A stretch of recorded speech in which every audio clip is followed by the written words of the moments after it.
Okay, so we'll get going now. As I guess most of you have realized, I'm not Rolf. Once again, when Emacs fails, Vim steps in.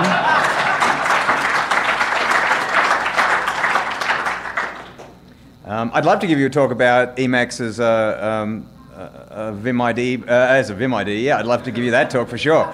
As a Perl IDE, but I proudly know absolutely nothing at all about Emacs, except that apparently it's a really good operating system.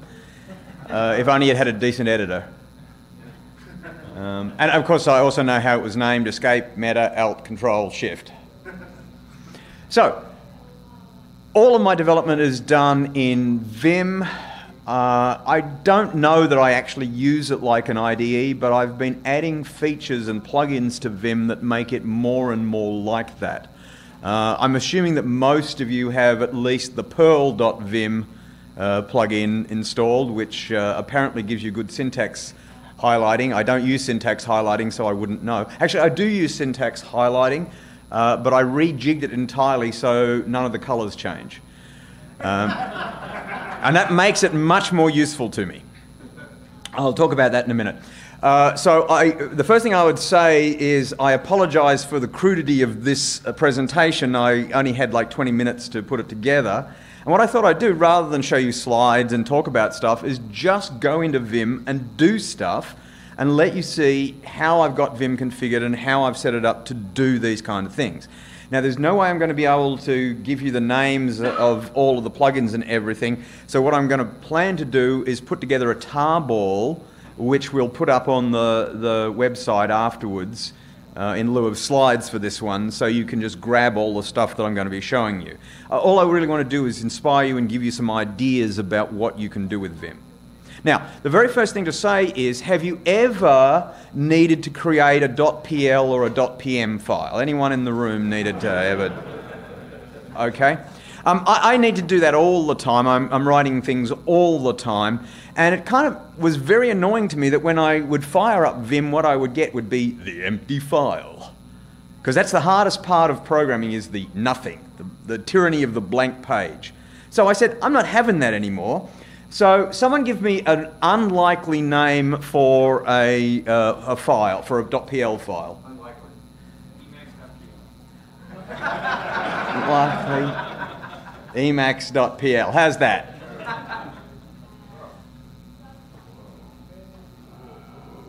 So when I start up a .pl that's never been seen before, then I get all of my prologue, and I get it starting up on the line where the implementation is supposed to go, and it's already fully documented. And the same thing happens if I do a .pm file. Well, let's do a .pm file. Let's do lib/ Python / give me one more level. Rules. .pm. So the first thing it notices is, hey, that's a subdirectory that hasn't existed, so I've got it so it sets up so if I just hit return, it will create that as well. Because why would I not? And then when I do, it comes up like this. And you note that it's inferred from the path what the name of the package should be. It's using the modern version of packages, which allows you to put the version number declaratively at the end of the package statement. And again, it's completely documented. The documentation is not great, but you know, it's above average for CPAN.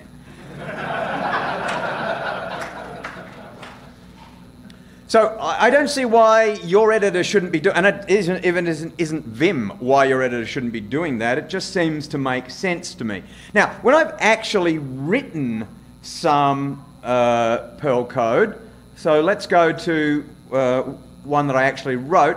Keyword declares a module that I put on CPAN. So here's the source code for it.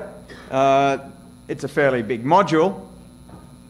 There are some things that IDEs do for you that I'd just like it to do for me as well, to make my life easier. So I realized that I might have a problem with the capture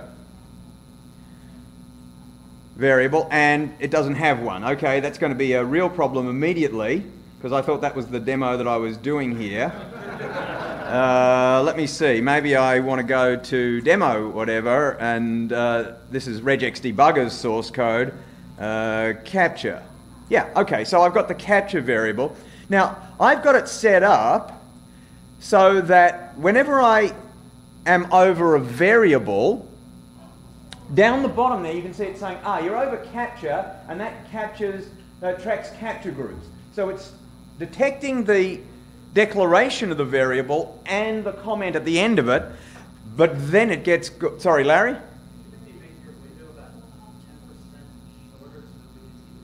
Oh, sure thing. No problem at all. How's that?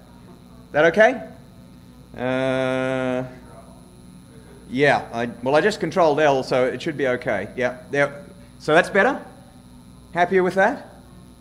Hang on, let me get rid of this one behind so that that's... Oh, there's so many behind. Yeah, that's me. Okay, so it's showing you the name of the variable, which is, I guess, not very interesting since the comment is on the same damn line. But it's also rewriting the star operator in VIM. You know the star operator? That takes you to the next occurrence of whatever's under your cursor at the moment. So let's go to the next occurrence of capture. Well, there's the next occurrence of it. Let's go to the next occurrence of capture.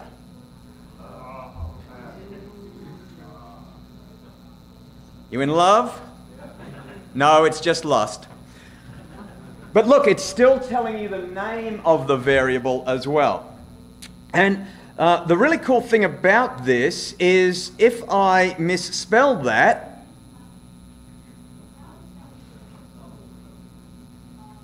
how about that? Not too bad, huh? Okay, so the next thing that it does is, anyone ever used a punctuation variable? Anyone ever had to look up the meaning of a punctuation variable? Of course. So, in this mechanism, whenever you put it over a punctuation variable, it tells you what that is. Oh, but it gets better. Have you ever had the situation where you had a capture variable, and let's just for the sake of argument do that as well. You had it, oh, and by the way, notice that it's not highlighting that $capture above, because that's not the same variable. Yeah? So, the thing about this is, you've ever had a variable that you decided, hey, that's not really a great name for it, I'd really like to change the name for it? Well, with this tool you can do that very easily. You just say, change variable, and it says, globally rename the variable capture to capture var, because that's a better name. And then it does that, but note that it didn't change $capture because that's not the same variable. And of course, at this point we might realize, well, I'd like to go back to the declaration of that variable, so there's also a special set of keys that lets you just say, go to the declaration of the variable, and then we're back at the declaration of the variable. This makes interacting with Perl variables very, very much easier to do, and it'll be in the tarball. It's called track Perl vars. Now, the other thing is, of course, that sometimes if I'm looking for $capture and I search for it, I get other things as well that are not the one that I want, and there might be a lot of these that I have to go through until I find the one that I want. And it's kind of annoying that I can't see a lot of them at once. So I wrote another plugin that allows you, having done a search like this, to say, fold everything away except for the bits that match the search. And then I can go down and I can very quickly find the one that I'm actually interested in here, or go up for the same reason. The other thing that happens, of course, is if you search for something else instead, then it stays in fold mode, but you get the other thing as well. And that turns out to be very useful. And once you get hooked on fold mode, then there are all kinds of things that you want to be able to do with fold mode. One of them is, I'm very often presented with code that I haven't written that someone sent me and I want to try and understand. So one of the things that I like to do in the first place is just to see the subroutines, in the hope that there will actually be some subroutines. So I wrote another fold mode where I say ZP, and it folds it up so it just shows me the subroutines and hopefully any comment before or after them. So now I can look through quickly and just see the subroutines and find the one that I'm interested in, and then of course I can unfold at that point and examine it and do whatever I want to do. The other thing that I want to do is I want to hope that they have actually written comments in their code that document what their code is doing, the algorithm of their code. So I also wrote something that lets me say, okay, just show me the algorithm. And what this does is fold away everything except the subroutines and the comments in those subroutines. And that's another way that I find it very easy to get into someone else's code, assuming that they're following something like Perl best practices. So I find those to be very useful. It'll be in the tarball. Something else that I find particularly useful is that sometimes I need to find something in somewhere in a series of files, but I don't know exactly where it is. And this happens when I'm doing Perl more often, when someone asks me something about Perl 6 and I can't remember the answer to it. And I'm not saying that actually ever happens, but it could. So someone will ask me about hyperoperators and I don't know the answer to it. So what I need to do is to go to all of the places in all of these files where hyperoperators are mentioned. So I have a variant of VI called GVI where you can just write hyperoperator and it goes through and finds all the locations where hyperoperator is mentioned. Like that. And all that's doing is that's doing a VIM grep, but it's doing it from the command line. Literally, it's just pulling off the pattern, munging the pattern to make it a little bit more useful, working out which argument, and just calling VI with a VIM grep. And that I find to be incredibly useful.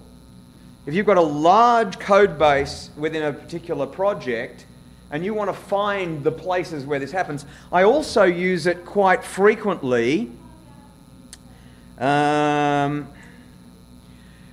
when I want to find, well, was I using isDeeply, for example, anywhere in my test? So I can say, am I using isDeeply anywhere in my test directory? And yes, I am, and now I'm taken to all the places where I was using isDeeply, and of course at that point I can also say, well, I'd like you to just fold around that so I don't see anything else.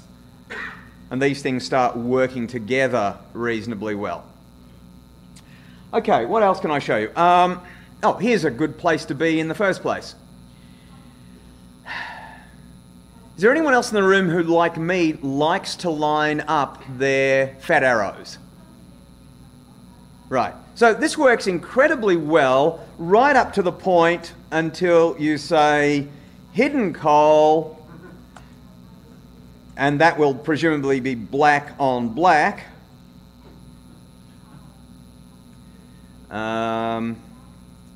Sneaky. And that's kind of annoying, but when I'm in normal mode, I have the equals key, which is usually set up to do a particular kind of file formatting for you. I've got it set up so that it does that instead. Unless you put it on a special character, in which case you can make it do that instead. And that takes away all the pain of having proper alignments. Of course, it doesn't take away the pain in insert mode, but then I decided I would take away the pain in insert mode as well. So in insert mode, oh, that's no good because it's the right length now. Color. In insert mode, I have smart completions, a module that I wrote that allows me, as soon as I've typed one of these things, if I hit tab, it just aligns the thing but leaves me in insert mode. And then I have other tools as well, which, for example, allows me to just jump across to where the next thing is going to be. Or if I hadn't jumped across, I could have just said tab at that point and it would align it for me again. My?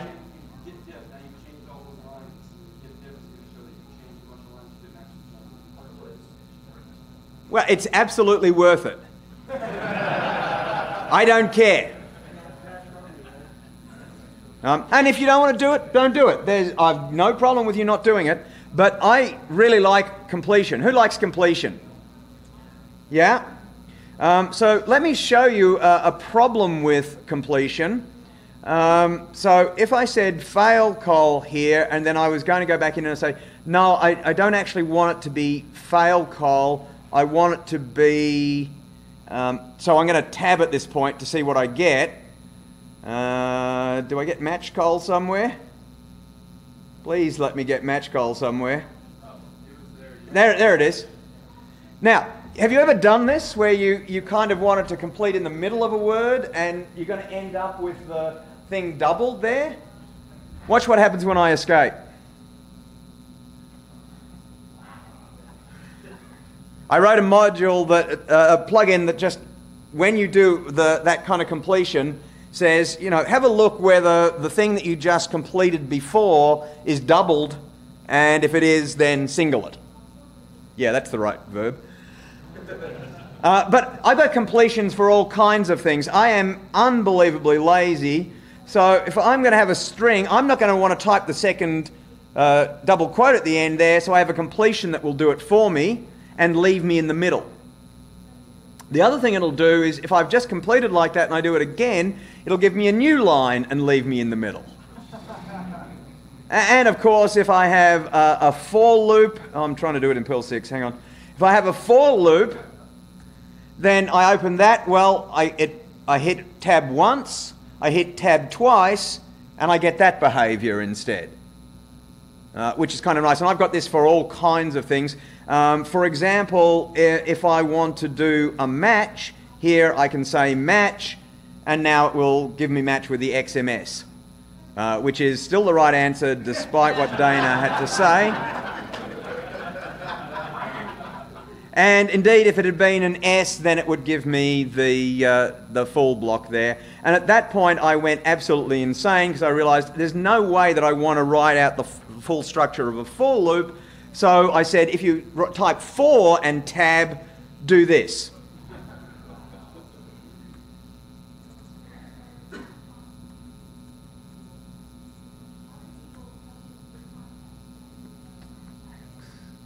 And we just keep going. And of course, once you've done that, there is no help for you. No, we don't want to do that. List 0.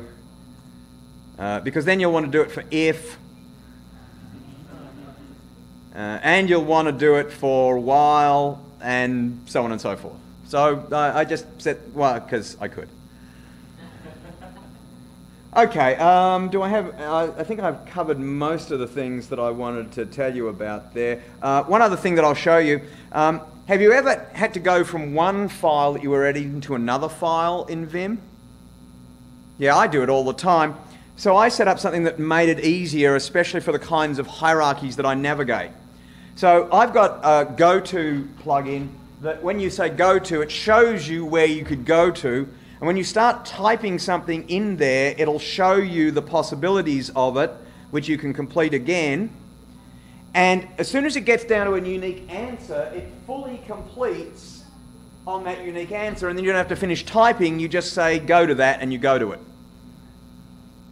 And yeah, there's absolutely no reason to have this except that there is. All of these things are not about the fact that I can't type, which is true. They're about the fact that to be productive, I need to stay in the flow. And anything that gets in the way of me staying in the flow prevents me from writing good Perl. And all of these tools are just designed so I don't have to stop thinking, so I can think about how to make Vim do the thing that I want. I rewrote Vim to do the thing that I want, and I don't have to think. And you can do that in any editor. None of these things would be unique to these editors. We could do them in pretty much any editor that we wanted to. And I would encourage you to do that. My time is done. There's nothing else to show you, but let me just whet your appetite for some other things.